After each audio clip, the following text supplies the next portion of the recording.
John Shields and Dave Preston for coming out to help us with music. One of the reasons, yes, that we wanted a fiddler tonight, or today, it's not yet even noon, see how long I've been up, is that the first permanent settler on this corner, James Gibbs, was indeed a fiddler, and he played for all the barn dances and events that were held in the community, and more particularly on this corner back in the 1870s and 1880s, and maybe before, because he came in 1857. So, thank you all for coming. My name is Barbara Bull. I am the custodian of this property of Cherry Point, and I want to welcome you here today to commemorate Blackberry Ridge. This was the second community in Bonona Township, Stony Lake being the first, but this was the second, and it was rather significant because of three individuals. One was James Gibbs, one of the first and longest permanent residents in the area. The second was because of Charles Sessions. He was a horticulturalist and founded the County Horticultural Pomological Society and promoted that portion of the industry and really pushed fruit growing in West Michigan, and particularly Bonona Township. So he started in the movement to be fruit growers. And then the third was this eminent author, journalist from New Jersey of somewhat notorious acclaim, Charles W.J. He was very famous. When he died here in 1884 on this corner, his obituary was carried in the papers up and down the East Coast. He was very well known, but he was also, by his own admission, sometimes misguided. Even the historians say he might have been really famous if he hadn't misstepped in life. But today we want to commemorate the contributions that he did make by recording some of the stories of this area and writing a book called My New Home in Northern Michigan in 1874. And he also did little things like secure the hymnals for the church from his church, and he got his church in New Jersey where he came from to contribute the hymnals. So there's connections with Jay throughout the community. And this is the location where the church and the school for Blackberry Ridge stood. So that's why we're choosing this spot, and the state agreed to commemorate it with a historical marker. The post office itself was first operated out of the cabin, a log cabin, that was just beyond that willow tree or that poplar line. The foundations were there until about 20 years ago. And when they built the house across the road that fell down 2 years ago, they moved it to that parlor. So the Blackberry Ridge Post Office was commissioned in 1866. And if you look at your program, the imprint on the back is the actual imprint of the cancellation stamp that James Gibbs used when he sent mail out of this little post office. So I felt we had a real wealth of local history here on this corner that was unique, that I wanted to preserve. I had heard some of it from the old timers, but it was beginning to be forgotten. And as I researched, I kept learning more, and I said, wait a minute, it can't die out with my generation. We need to preserve it. So thank you all today for coming to celebrate the commemoration of Blackberry Ridge that the state of Michigan was willing to allow us to mark this corner. So thank you. Now, the application process itself is a little lengthy, and I was bogged down in the process. So I asked a friend to help me.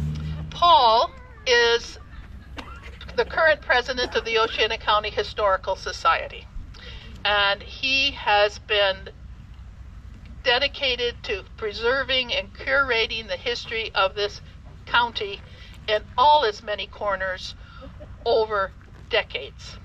And I appreciate him coming to share some of his thoughts about the history of Oceana County and what it takes to preserve it so that for future generations we'll always know that at all of these corners lives were well lived. So, Paul? Thank you.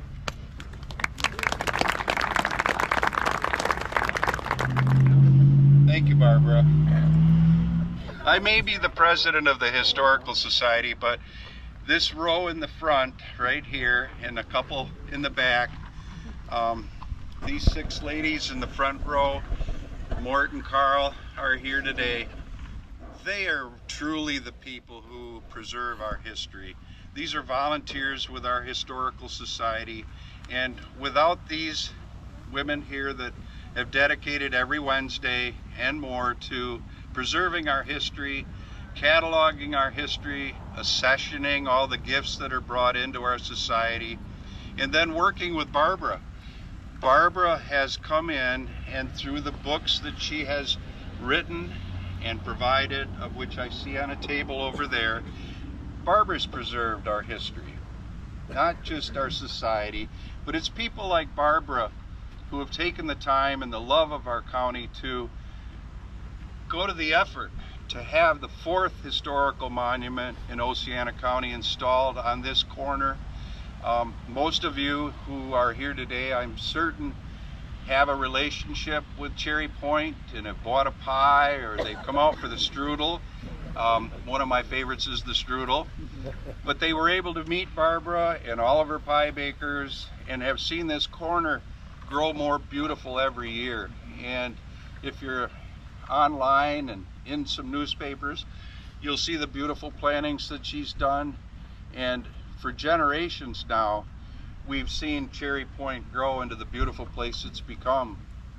But our society is downtown heart in the Munger House by the Sheriff's Department, and it's the Chadwick Munger House if Mrs. Urich were here, so please excuse me. But we have a beautiful, beautiful building in downtown heart that is full of the information that was necessary to put this book together. Barbara had researched the old newspapers, the Pentwater News, the Argus, the Journal, and had put together these references of our history. And without the people before us who had the foresight to create the Oceana County Historical and Genealogical Society, we wouldn't have been able to provide those papers to Barbara. And our paper collection, now as it stands, we are so very fortunate to have the bound copies of all of the newspapers that were printed in Oceana County through the Huggard Royal Collection, through the Oceana Journal Collection, in downtown Mears at our town hall. So we've been very fortunate to preserve those newspapers so that they can be referenced to come up with the materials necessary to look back on the history of Oceana County, Blackberry Ridge, Peach Ridge, Silver Lake, Salmon's Landing, Stony Lake. We've got a tremendous history here, and as a boy I can recall the house across the corner that Barbara just referenced. These were bull orchards when I was a boy, and we talked about going to the point for the cherry harvest. We're just very fortunate to have people like Barbara and the people from the Historical Society that have been able to put the references together for this. I want to thank everyone for coming today. This is a very special day here in Blackberry Ridge for all of us. Sarah Bentley has been associated with Cherry Point for decades. I'm not telling her age, but she was a pie baker here in 1979. But she's also a historian, and I called upon her to help me put this format, all this material, because it has to be primary resources. All the primary resources that I found into the application to make it happen. So I would like to invite Sarah up to come and share her experience with that. Barbara asked me to talk about what it takes to get a marker like this. This is the 4th marker in Oceana County by the Michigan Historical Society, and I think she'd like to have a few others, and you would like to have a few others, because it really tells us about what life used to be many, many years ago. This parking lot used to be a school and a church, and it's important to know what this used to be a long time ago, to treasure what we had and what created what we have today. To create a marker like this, you need someone with a vision, and that's Barbara. Nothing would have happened here without her. Her love of Oceana County and her dream of sharing its history with the world is what made this marker possible. And she does it in many different ways. Her historical books, her novels, which bring in Catherine MacLeod and historical elements, her plans to renovate one of the remaining houses here, and now this marker helps all of us remember what Blackberry Ridge used to be. And she started as a child listening to stories about the people who used to live in the community, and she continued by reading newspaper articles at the Oceana County Historical and Genealogical Society, Wednesdays after Wednesday after Wednesday. And first she collected them in a book called Point of View, and then she decided that wasn't enough. She needed this permanent marker. Now, there are various designations she could have chosen. This is a Michigan historical marker. There are also designations by the National Register of Historic Places and the Michigan State Historic. And there are 8 from the national and 7, I think, from the state in Oceana County, but they don't all have the same place designated. There's no marker, so if you go to one of these sites, like the Mears boarding house, and you go like me and say, where's the marker? There isn't one. You have to go on the website to see where it is, and sometimes you can't even find that out from the website because it's an archaeological site and they cannot divulge the address. There are other markers in the county.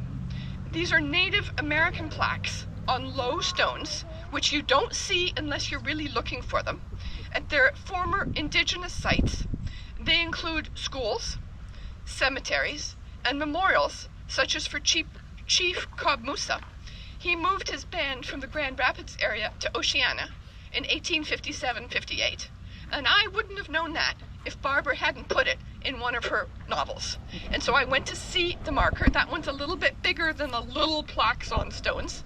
And it's very worthwhile to see something about the history of our state beyond the early European settlers to the indigenous people who also lived in this county. Now, the process of applying for marker is twofold. The first is the application. The form is relatively easy. The primary sources for Blackberry Ridge, we used photographs, deeds, early maps, and newspaper articles. Lots and lots of newspaper articles, which Barbara had gathered 10 years before, and which she continued to gather while the proposal was being done. Then, once the proposal is sent in and approved, you have to decide the wording on the marker.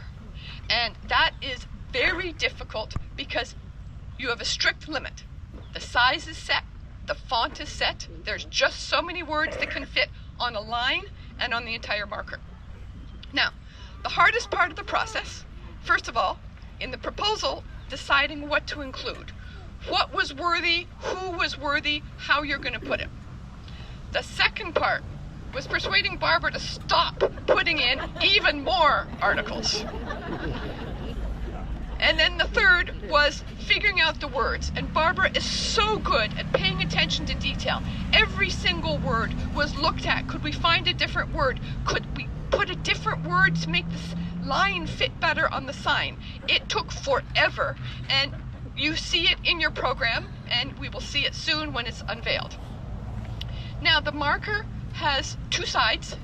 One is about the community in general, and the other is about 3 early families that settled here: Charles and Mary J., Charles and Mary Ellen J. Sessions, and James and Cynthia Gibbs.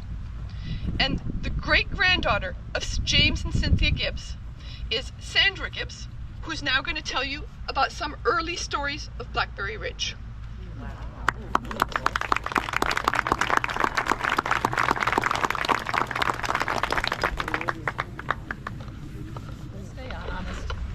Okay, my name is Sandra Gibbs. I am the great-granddaughter of James. Several great-great-grandchildren are in the audience. The next generation, wave, you're all here. This is called the official and only Gibbs family reunion. Since 1960, we're not real sociable people. I became interested not in James when I was in 5th grade, but in history class they started talking about Ethan Allen. And I brought it home, and my mother looked at me and my father looked at me and said, "You know, you're a descendant of Ethan, but we don't talk about it, nor will you." He was considered the guerrilla war fighter, of course, the Revolutionary War, and his refusing to march in straight lines at the enemy and shoot was not in his repertoire. He would instead go into small towns of officials. You might want to write this down, things you might want to do this year, with politicians and people in the municipal government that he just liked, and would tie them to a chair and hang them from a tree. So Cynthia Allen, who ended up marrying James Gibbs, was descended from Ethan. So I'm doomed. I have Ethan. We have Ethan's blood. We also have McCoy blood. It's another story. So anyway, James, his grandfather, Gilbert Gibbs, was a captain of the county foot in the 8th Battalion of Militia in Chester County during the Revolutionary War. We still have the original documents. The Gibbs never throw anything out. I live in a museum. I have everything of James, his furniture, his saddlebag from the Civil War, his spurs, every letter he wrote back to his wife during the Civil War, furniture. Help me. I have World War II underwear in case anybody's interested. So we keep everything. This is how I did the genealogy and what I know, in addition to talking to my father. I have 40 years between each generation between me. My father had me at 40, his father had him at 40, and his father had him at 40. So I'm very close in terms of generations. My mother was a Swede, and they followed the protocol of have your children late in life and marry even later. Okay.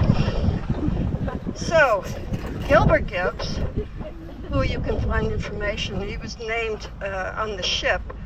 The ship Gilbert brought James Gibbs to this country in 1721 from Ireland. The Gibbs have Irish heritage. Irish and Welsh. During the Revolutionary War, James's sons were divided. One joined the British Navy. I don't know what happened to him. He's just totally been erased from the family tree. Gilbert, he appears, it's interesting. I was working as I have a long career history of doing different things.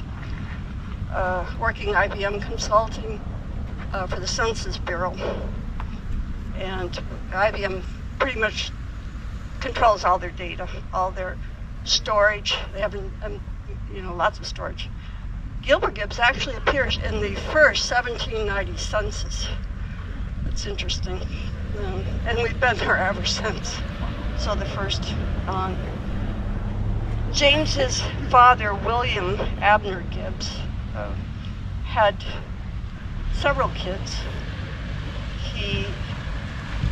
They ranged in age from 2 to 29 when he was alive. He had 2 wives. His first wife died when James was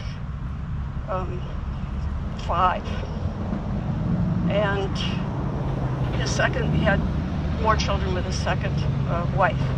William Abner, though, who was in Chester County, Pennsylvania, it's where James was born and raised. William bought, in 1832, he bought a violin in trade for 16 bushels of wheat. And so James was a fiddler.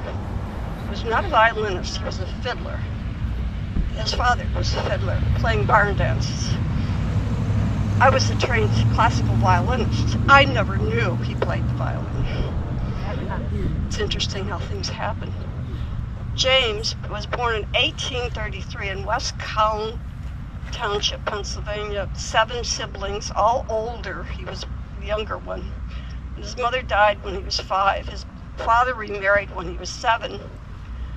In 1852, James got on a horse and went west. I actually have his pocket map of how he learned to get to Ohio. Interesting. You never think about things like that. It's like, wait a minute, that was a long time ago. How did you get from Pennsylvania to Michigan? It's still an interesting story. And I have some of the answers from reading his letters that he wrote back to his brothers that he left in Pennsylvania. In 1852, going to Ohio, and he stayed there until 1855. Then he went back to Pennsylvania, and then the same year he came back to Ann Arbor. That's a lot of horseback riding. He then, in the same year in 1855, went to White Lake and worked for Mears as a lumberman.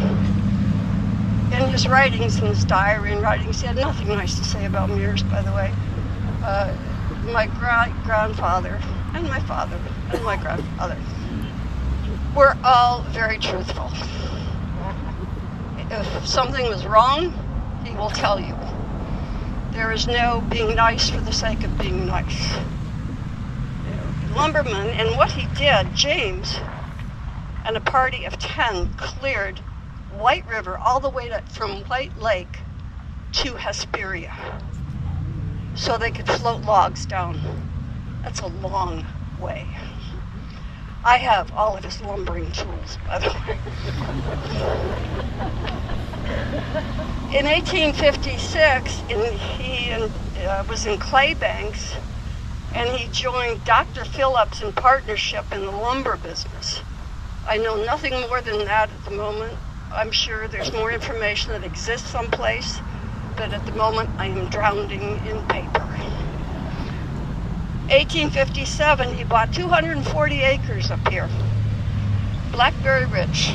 He built a log cabin. I have pictures with me. I've got a book I can set out someplace. I made photocopies of the originals I have at home. It's a tintype, actually, of the cabin. 240 acres. It ended up growing to 440 acres.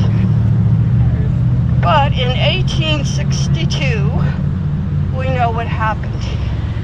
He joined the Company F, 5th Regiment of the Michigan Cavalry, enlisted as a private to preserve the Union, not to free slaves, to preserve the Union. He is very forceful and eloquent in his writing. I've read everything he's written, getting used to the old script. He was probably homeschooled, but I have some of his books. His vocabulary is incredible. Interesting. He would, in his letters to his brother particularly, he would go on about his beliefs and where things were. He describes his horse, how many hands high it is, and what a good horse it is. His tools, how he sat every winter sewing the holes in the one pair of pants that he had. How he made shingles during the winter and then would bring them into town to sell. How he would hook up the horse and buggy, go into town, probably bring crops to sell, and his fiddle to play at the barn dance. He mustered in on August the 30th in 1862 in Fort Detroit under Colonel Copeland. and he was in the Civil War for the Union Army until 1865. He left on December the 4th, 1862. It's interesting, December 4th is my birthday. There's a lot of reoccurring strangeness in dates and names, going back and looking. And was first went to D.C. at Camp Copeland. Copeland was taken out and his command was given to Custer. So he fought under Custer. He describes in detail several instances with Custer, none of them nice, how they were forced to form a circle around a 16-year-old Reb and point blank kill him, shoot him. Also many hangings. All these, of course, violate every act of war. On February 26 of 1863, in Fairfax County Courthouse, a locomotive injured and spooked his horse, fell backwards on top of him.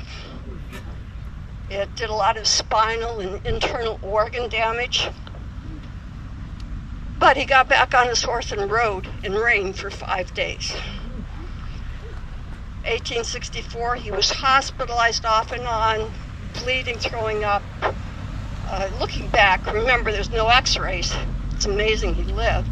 He probably broke a few bones, in addition to damaging a colon, I'm guessing, by the descriptions. Hospitalized off and on for a day or two, and he'd get back on his horse and go back to war. This went on a very long time. He was appointed to a sergeant in 1865. He was then ordered west by railroad and riverboat to Fort Leavenworth, Kansas with Custer. He was mustered out June 25th, 1865, and honorably discharged July the 3rd, 1865 in Detroit. They had gotten out, and thank goodness he didn't stay with Custer, because we know the end of that story. And so he got back to Detroit, which again is interesting, because that's where he picked up Cynthia Allen. Her father was a captain on the river. He had a vessel. He describes it as a vessel. I don't know the name. I wish I could find the name. That he would ship things around the Great Lakes. It was a vessel. Because when Cynthia's mother wrote her, before Christmas, I don't remember the year, but said, it was 2 weeks before Christmas, your father sunk his vessel. The letter was very disgusting. He should have never been out in that weather. But for some reason, he took his vessel out and sunk it. And lost about, and this was in the late 1800s, about $1,300. That's a lot of money back then. James picked up a wife then, probably at the fort. I'm guessing she must have been maybe volunteering or doing something. They lived in East China Township toward the Thumb, and he was harbor master up there with the St. Clair River. So I'm guessing, in terms of logistics, I'm trying to figure out how he met her over there, and that's still kind of a question. He kept up with his colleagues that he had fought with for years after. There's things published in the Pioneer Records where he had alumni meetings, and he kept track how many were alive, how many were dead, and where they were. He's got all those. I've got some of those records. There was 1,198 cavalry in the Michigan 5th. 98 were killed during the war, killed on site, KOA. 24 died of wounds, and 236 died of disease. James and Cynthia Allen married in 1865 in St. Clair, Michigan. His records reside in Port Huron. I found them there. And then he had already built the cabin. He moved her to the cabin. Now she's from East China Township. That is not a remote place, even back then. How he convinced her, I have pictures of the cabin, to move to the cabin in Benona Township is beyond me. I don't know how he got her here. I don't know. He was known as the prophet of Blackberry Ridge. That's where the Blackberry comes in. First post office, as Barbara shared, was opened on April the 9th of 1866. The stamp I show you I found in the barn in Whitehall. That post office was open until February the 13th of 1879. And it was important, he was also, 1875 he built the big house. I realized there's no power tools. There's no electricity. But he was a lumberman, and lumbermen are strong. His strength, this is why the cavalry, using the weapons they used, you could beat on a horse and the rifles and stay on it for days. The upper body strength of the Gibbs, it's all inherited. They're all 5'10". They're all about 160 to 140 pounds, and the upper body strength is incredible. My father at 94 almost killed me. I was helping him carry a refrigerator up the steps. I was backwards, going from the basement up, and he didn't hear me that my foot had caught under a step, and I was going down with the refrigerator. He could have just easily picked it up himself. He could lift like 350 pounds at 94 and was a constant runner. He ran for the University of Michigan. So that body strength helped with the building of a house, helped with the lumbering, helped during war. The incredible strength. The mail, though, you wonder how the mail got here. First of all, how did he get here? Because it was all trees. This was forest land. And what he did was, I know the answer because he wrote about it. He said, I followed the shoreline. The forests were too thick. I followed the water. That's how he came up and got this far. The mail came after that by Pony Express from Grand Haven up the shoreline. And he advocated for the building of this road. I've got correspondence on that. And also the building of Little Osable, which he helped build. Because boats were coming in, fruit was growing, they needed to be loaded to go out. It was a big way. We are a water land. That's our first way of getting around was by water, through the rivers. So he very much wanted the lighthouse to stop the boats that were coming here anyway to deliver things and to take things, to stop crashing when they were trying to dock. He had apple and peach trees. He planted them in alternating in each row. Interesting. He renamed it Peach Ridge, after all, he said, because they grew faster than cherries. They're better to invest in. He also, the post office was then named Peach Ridge. One word. And that post office, Peach Ridge, was run from January of 1896 until 1901. His farm grew to 440 acres. His wife, Cynthia, let's see if I can find it. He and Cynthia had 7 children. 3 did not make it to adulthood. I have a letter he wrote to his wife around 1870. Yeah, 1870. She was visiting her parents over in East China, and he wrote this very formal letter. Dear Mrs. Gibbs, I am sorry to inform you, your 2 daughters are dead. Oh my God. Diphtheria epidemic. He also kept all the health records for the county, state. They would be rolled up of these epidemics. So I have lists of people that lived in this area and what they were diagnosed with. The 7 children, many are still here, some are not. The 3 died young. The one, my grandfather, Frank Spencer Gibbs, who I do believe all of you are descended from, these next generation cousins. You're still with me, right? I'm trying to figure out. I had 18. There was 18 of us first cousins, and then after that, I did the whole family tree. And after a while, my father said, "Finish it up. I'm gonna die before you finish it." And I said, I sent it out, made copies to all the first cousins, and then me being a first cousin once removed. So I made like 120 copies. There's about 120 cousins around here. I said, "You're responsible for your own line now because you keep breeding so frequently that I'm not keeping it up anymore. I'll go back, but I'm not going down." So I sent you all copies, and you're supposed to be keeping that up. All right? Just to let you know, I'm not doing that anymore. Cynthia died in 1908 at the age of 65. Me and James was 33. She was 23 when they married. They were married for 42 years.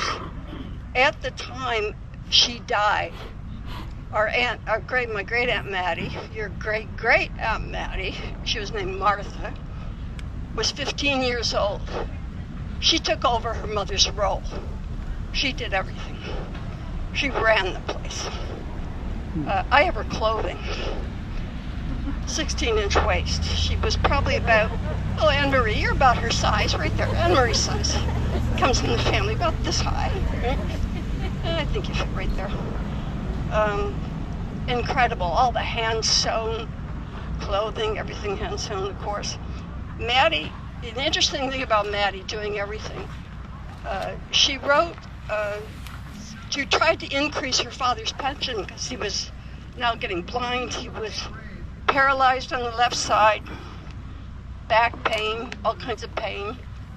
I wrote the National Archives for all those letters that had been written, any information about it. Anybody can do that, by the way. They sent me back a thick stack of correspondence. She was relentless in writing them for an increase in his pension from serving on Civil War. She increased it. If I can find it. It was incredible. It was, I think it started out $7 a month, and by the time she was done with him, he was getting $20 a month. But what she said, she'd also carry on and describe their daily life to try to justify the pension. And he could no longer walk, so he was carried to the fields every day, and he would crawl through the trees and weed them every day. Trying to see, it had his weight, his description, all of his ailments. It was interesting. I learned more than I expected by sending for those papers. He died, James died, July the 4th, 1922. Interesting. He was very patriotic. 2 years before he died, Aunt Mattie married Victor Ruckel, who had been working on the farm, who was 16 years her junior. Okay, interesting. That was interesting. And she continued to run the farm, and after Mattie died, Victor married Naomi, and they were still here. As a child, my father would take me and we'd visit Victor down the road. There was a cabin, dirt floor he was in. He was not here, I don't think. I don't remember.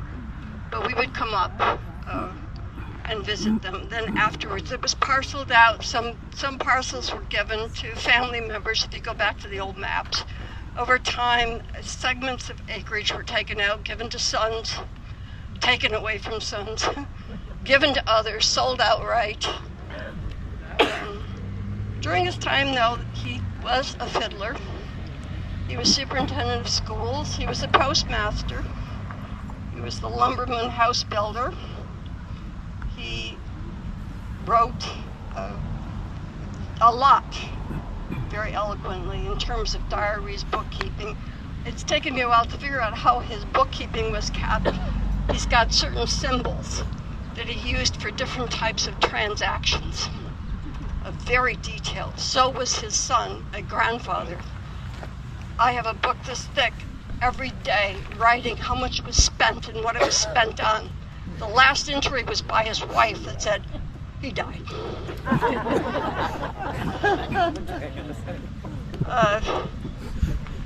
So, this health collector of information during epidemics, all of his business records, his books, how things were taught. Mathematics was taught from a practical way. If you have 40 acres and you want to plant, how much would it take? Everything was very applied in the teachings. He maintained all of the roles of his Company F and all of his family. He died in 1922, well before I was born. But my father was a storyteller. So when we were up here summers, there was no TV, there was no radio. There was running water. That was an issue I had with the Whitehall city manager at one point, our ex-mayors here, trying to charge me to put in water lines because Frank had gone to Whitehall and built a farmhouse and was running things there, planting and also running Slocum's real estate, taking care of his homes. So, but the detail of record keeping was passed on to his son and to his grandson and probably me, because I have yet to throw anything out. So here's the land, and thank you, Barbara, for having this. We've talked a long time about making sure it just didn't disappear. I believe that the presence is in the land, it's not in a house. So when you buy property, find out who lived there on the land, because they'll be there through the trees and the wind. Thank you. Thank you.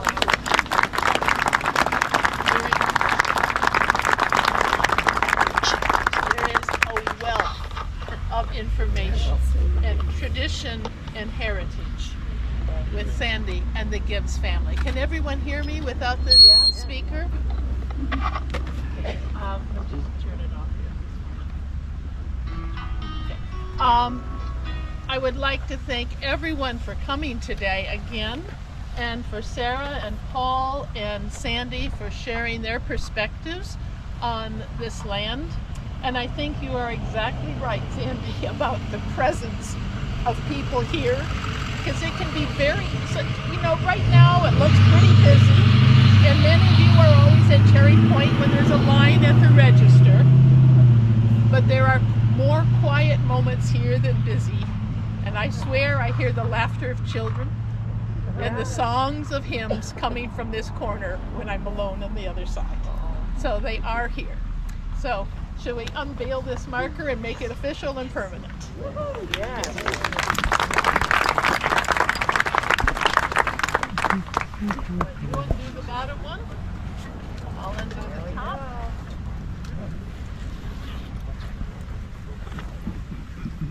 It'll just pull down, Sandy. There it is.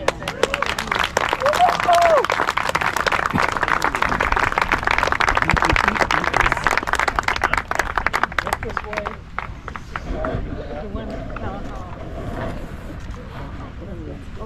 Maybe just a little aside. It was last April in 23 when we had our approval from the state, and the things were still dormant enough that one of the first things we did once we knew that marker would be granted is the fellows on the farm went out and dug up wild blackberry bushes to plant here.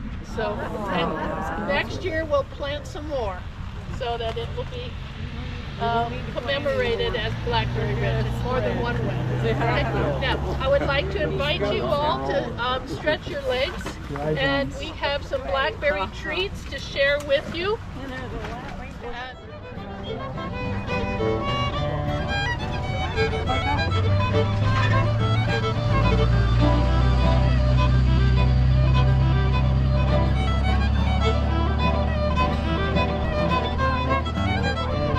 And